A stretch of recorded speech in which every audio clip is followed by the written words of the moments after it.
السلام علیکم ورحمۃ اللہ وبرکاتہ۔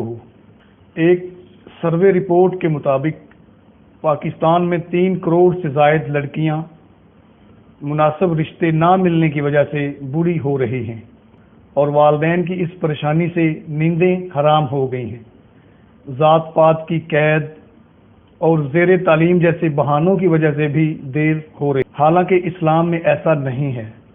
اکثر و بیشتر دین سے دوری کی وجہ سے حاسدین اور جادوگر اپنے شیطانی عملیات کے ذریعے رشتہ دیکھنے کے لیے آنے والوں کے خیالات بدل دیتے ہیں۔ جادوگر کس طرح خیالات بدل دیتے ہیں؟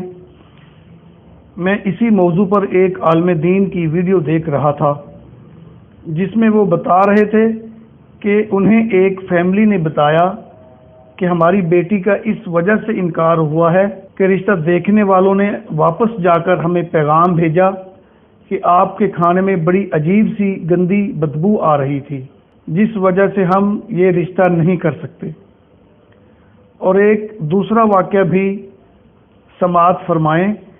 اس فیملی کا کہنا تھا کہ ہمارا انکار اس وجہ سے ہوا کہ رشتہ دیکھنے آنے والوں نے آتے ہی کہا کہ آپ نے تصویر تو کوئی اور بھیجی تھی جبکہ لڑکی کوئی دوسری دکھا رہے ہیں۔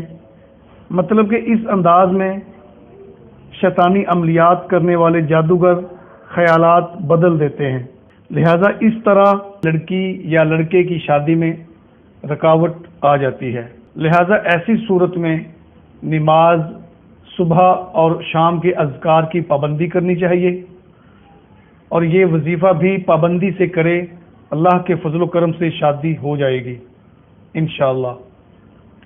روزانہ نماز فجر کے بعد درود ابراہیمی 100 بار پڑھے۔